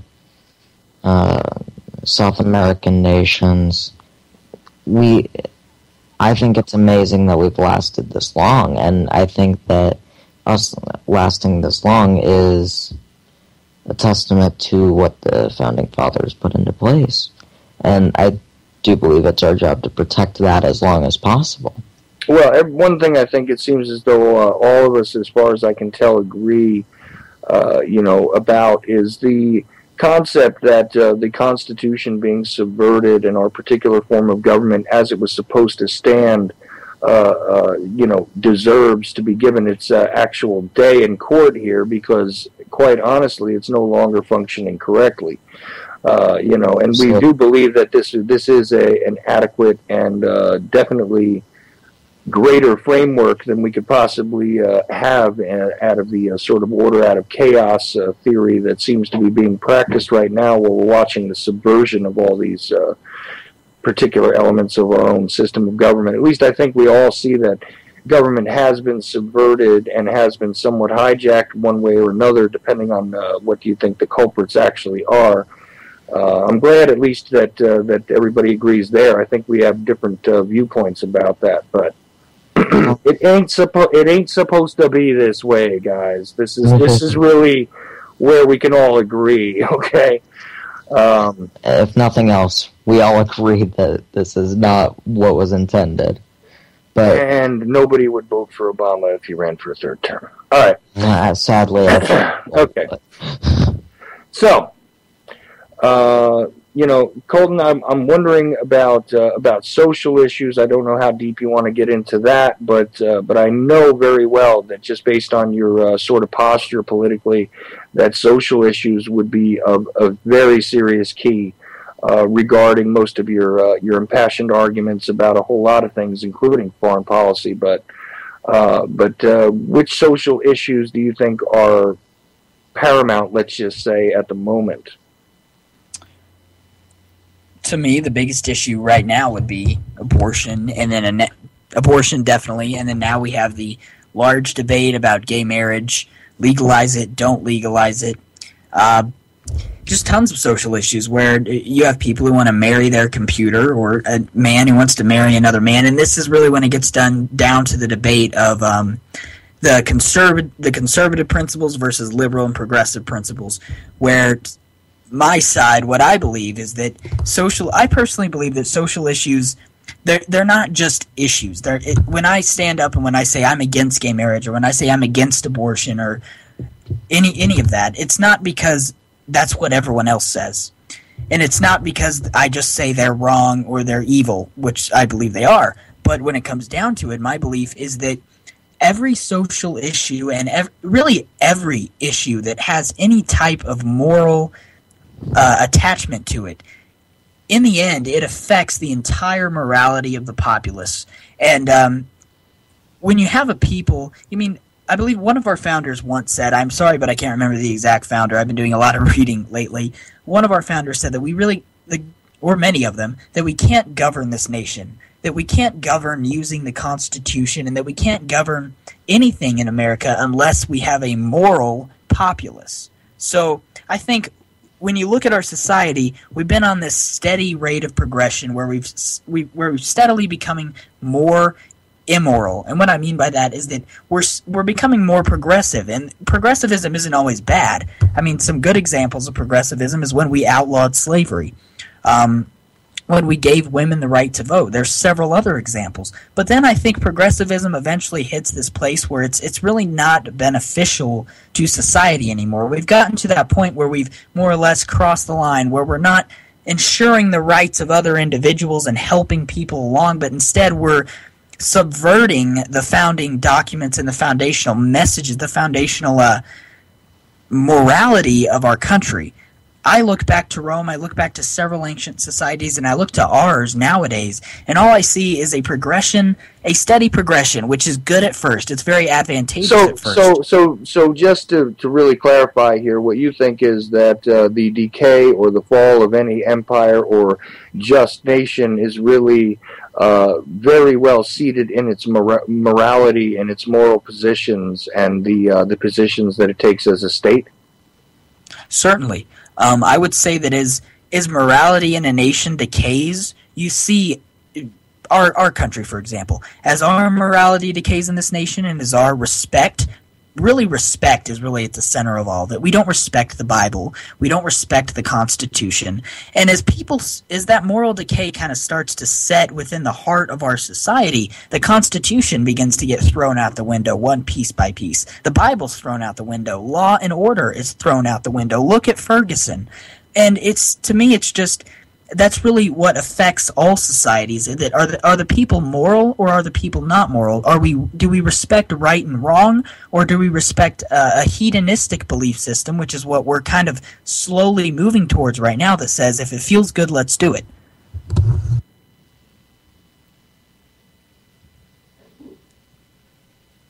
Sorry, Chuck, are you still there? Oh, you can't hear me? Nope, now I can. Okay. Absolutely. I want to hear what you have to say about the moral discussion here, the morality of the nation dictating sort of and predetermining its destination. Actually, the funny part is that I'm in agreement here that the morality of the nation has changed, but we're drawing our morality from two different sources, Colton, but I'm not going to sit here and argue with you. I'm going to let Dylan respond to you. So, go ahead, Dylan. I just have one question. Who defines what morality is? I mean, what's moral to one person can be immoral to another. I mean, I agree with you on a lot of things, Colton. And I think Colton made it really, really clear that he absolutely adheres to the fundamental beliefs about the Judeo-Christian value system being the absolute authority. I think that's what he basically said regarding this issue and what should govern people's morality. Okay, my sound cut out for a second during. Well, he very much said that the Bible has been, pretty much, abstracted from the American culture. He said that, morality in general does lead to the decay and even the eventual fall of other empires. He agreed with that when I made that statement, and therefore, basically, he thinks that it's all about the morality of the nation and what we practice as a nation politically and through our surrogates, politicians, our selected officials. Our elected officials, yeah, and and so on and so on. And I was just wondering how you view all that. In a sense, I agree, but in a sense, I also disagree because not everybody follows the Christian values. Not everybody in the nation does, as you're probably well aware, Colton. So I feel like we can't. I'm a Christian as well, but I don't think we can force that sense of morality on people that don't accept it. Yeah, I understand what you're saying. It's just, here I am biting my tongue, people. Oh, you can join in. Because, no, both of you. I mean, look, I ask each of you to consider this just really quickly, and I'll shut up afterwards because I have to say this because I've heard a lot of confirmations of what I'm about to address through both of you, and that is that you guys got to understand that some of this stuff is staged merely to whip up people's sentiment, and in my opinion, at this point, the left and right even situation, the supposed differentiation between the Republican and Democrat Party, they are essentially the same thing. Absolutely. They aspire to produce different forms of rhetoric on some level, And it almost becomes the the free-floating personality versus the strict Christian morality. And and this is what is meant to keep us divided. I want you guys both to understand that that's what my opinion is, and that's probably what has sort of tinted a lot of my questions that I've thrown at both of you. But I'm trying to be as fair as I can. Chuck, I absolutely agree with you on that. That both sides are on the same side on most issues. In fact, probably all issues, because they always agree on structural issues. Always. Yes, and I mean it's no accident that most of them are intermingled in one way or another, and it's just one of those things. And really, Colton, if you want to, I really, the only thing that I'm going to ask you to look at is just really the structure of a lot of these mainstream successful politicians, how it is that they become the name that you're allowed to pick, on the ballot and everything else. I think this would be of tremendously useful import to you if you take a look at it. And I'm not trying to convince you of anything. I just ask you to consider it. Anyway, so did we have another subject that we wanted to go to, or should I go back to the historical events? I think I'm not going to get very far with Colton on that, because it seems as though he is very concerned with the immediate situation, which I can appreciate, as opposed to a lot of historical events. So, Chuck, real fast. Yeah. Are you going to be available to chat after the show? I just wanted to talk about a couple things after the show. Yeah, I don't know. I haven't planned that out yet. But, Colton, again, is there anything else that you want to strike on, or should we just sort of launch into a more discussion about current events? I would just say that certainly I hold a lot of mainstream conservative beliefs, but at the same time I don't disagree. Dylan and I have had some interesting conversations about this, that I don't disagree that there is rampant corruption. I don't disagree that a lot of politicians, both Republican and Democrat, I've seen a lot of Republican politicians where when you see them talking, it's more or less looking at a talking head that's reading from note cards memorized in their head. That's all it is. They don't really care. I've seen that. And that doesn't make the difference for me. See, if I can just explain my viewpoint here really quick. Some conservatives and Republicans believe that to be a conservative, that means that we have to give our loyalty to the Republican Party and bow down before them and vote everything Republican constantly. That's not how I believe. That's why when I give my viewpoints, I don't say that I'm a Republican. I don't say that I'm a strong Republican. I say that I'm a conservative, because I do not always agree with the Republican Party. I know that a lot of the Republican Party is corrupt. It is. It definitely is. The political system is corrupt. But when it comes down to it, I look at it by issues and by values. So I'm not a mainstream lover of the Republican Party. I do support the Republican Party a lot, but when it comes down to it, I think that one of our biggest issues is people on both sides and some in the middle want to march lockstep with whoever they believe with. So if I'm a conservative or if I'm a Republican, I have to do everything the Republican Party does, and I have to vote straight Republican constantly. Liberals do the same thing. Some libertarians do it. And I disagree with that philosophy. As do I. Okay.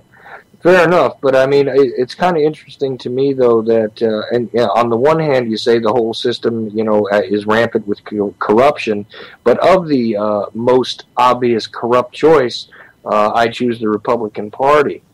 Although you say that you don't agree, whole cloth with the entire tapestry of their belief system, let's just say.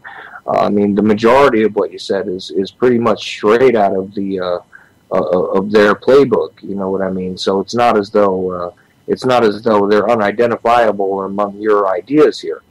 But I do appreciate the fact that you're saying that you do think for yourself and you don't necessarily just follow lockstep. That's a good thing. I advise no one to follow anyone or anything in lockstep and give up your own ability to think critically. So. Yeah, thinking critically is the best thing we can do in any situation. Well, let me try getting a commentary from each of you about your generation. How about that? Since you're both just about the same age. in general, a lot of criticism is thrust out there about your generation by people like myself and people that, God, I hate to say they're anything like me because it's only one of me, folks. Isn't that a good thing? But, you know, realistically, we often say that that the majority of individuals that seem to be in your age group are completely apathetic and disconnected. They're very much more involved in their cell phones, their computers, and whatever else than the world around them. They seem to be losing their ability to socialize and to be the people that nature intended them to be, regardless of how you think nature made that decision. Okay? Now I'm wondering what each of you has to say, and I'm going to start with Dylan this time. I think you're pretty much right on with that, Chuck. Most people in my generation are completely wrapped up in their cell phone. They can't even look up and see the chemtrails in the sky. What do you have to say about that, Colton? You know, I've started getting really involved in, for example, the Colorado Youth Advisory Council and just trying to kind of represent youth. But when I deal with millennials, when I deal with people around my age, to be honest, I just don't get along with them. And the reason is because, as you said, they're completely and absolutely apathetic. Most of them are. And if they're not apathetic, they are usually progressive. Or, like I said, they are a mainstream conservative. I know that I hold a lot of conservative views, trust me. But when it comes down to it, we were talking about structural issues. I think that it comes down to... One of us might believe, just like the Republican Party does or just like the Democratic Party does, and this is what young people struggle with. Young people are very naive, so we tend to say we just want to belong. We want to belong and we want to fit in and we want to conform to one group or the other. And I wrote an article probably a few months ago, about I called it the curse of conformity, and I basically addressed how young people and people all over the place, we just want to conform, we want to fit in, and it doesn't necessarily mean doing the right thing. We would rather fit in doing the wrong thing than be outside of the group and be a complete loner while doing the right thing, and that's really the entire issue here. And as well, being apathetic. People, they just don't care because they don't feel it's important. Because, like I said, I touched on this at the beginning of the show, completely, we take our freedoms for granted, and we take what was given to us in the Constitution. We take what we have, so much American blood has been spilt for, we take that for granted, and then we say, well, you know, we're just going to indulge in ourselves. We're going to spend our time in our cell phone or our video games not doing anything that actually matters. You know what?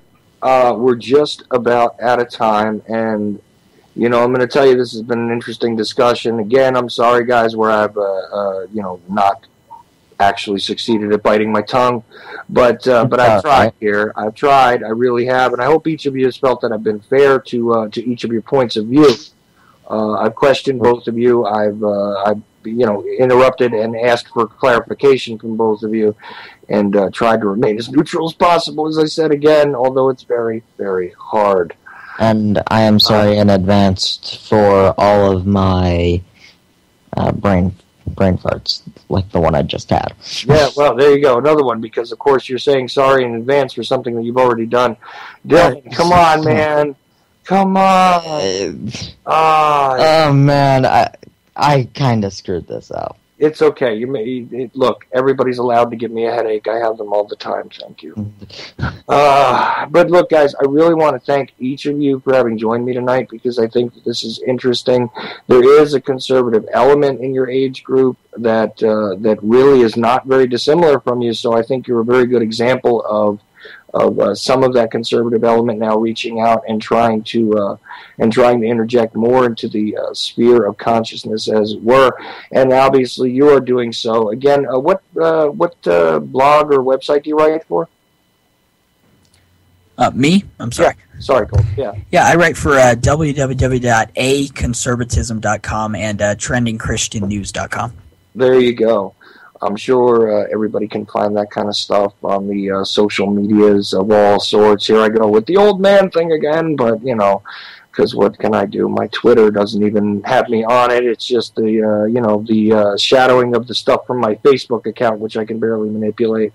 But anyway. Don't worry, I don't think a lot of people can use Facebook. I'm still trying to learn it, too. Well, I'll tell you, it's one of those things. But, of course, Dylan does his radio show. And you know what? I also want to remember what Colton's radio show is, too.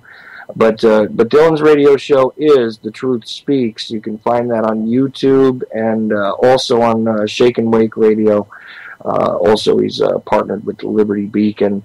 This is not a Liberty Beacon show, but Dylan is, just somebody that I've been friendly with and been discussing a lot of things with, as you guys all know. Now, Colton, you also have a radio show? Yes. Sure. What's it called? Where can we find it? The radio show is American Conservatism, so that's kind of American Conservatism. We're on Facebook, our website, and also our radio show, which is on Blog Talk Radio. And we do that on Friday nights at 8 p.m. Eastern Standard Time, 6 p.m. Mountain Time. So if people are interested in listening to that, they can like American Conservatism on Facebook. Mm. Well, I don't know how many of my listeners will come over or anything, but we shall see. Who knows? Wow. Is there anything in closing that either one of you wants to get to? I mean, if there's something that you guys have been holding back or something you wished we had gotten to, or just a sort of a quick statement, because we are down to the last, minute and a half, I think. So please use your time cautiously. Dylan, anything you want to close with? If you go to my channel, you will hopefully see me being less of an airhead. But I can't make any promises about that either. Very nice. Colton, anything you want to close with?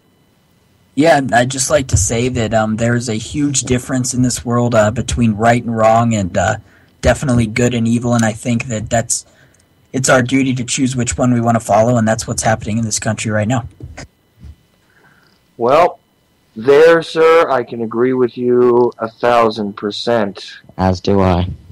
It is just one of those things where we don't necessarily agree with how we view it, what lens we use. Is it a solipsistic view of history as it is unfolding in front of us? Is the zeitgeist really the untainted thing that we are told? I don't think so. Is it really the real world, or are we in the Matrix? What has happened here?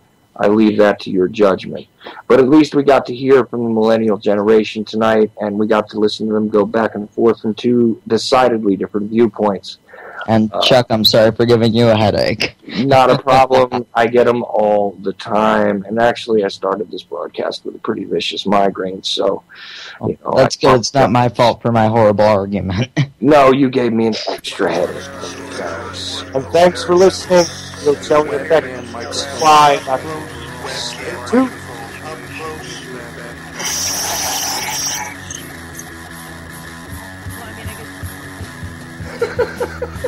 At the age of 19 in 1962, she was See, but I have the files. I read this stuff at the National Archives, and I read these other things. I said to myself, how can that be possible? The brain, pistols and final slab of choice. I don't know what computers don't really matter. Internet, professional wrestlers, and not Jesse Ventura style. It doesn't matter where the information comes from as long as it's real. It's hard to get real information because seriously.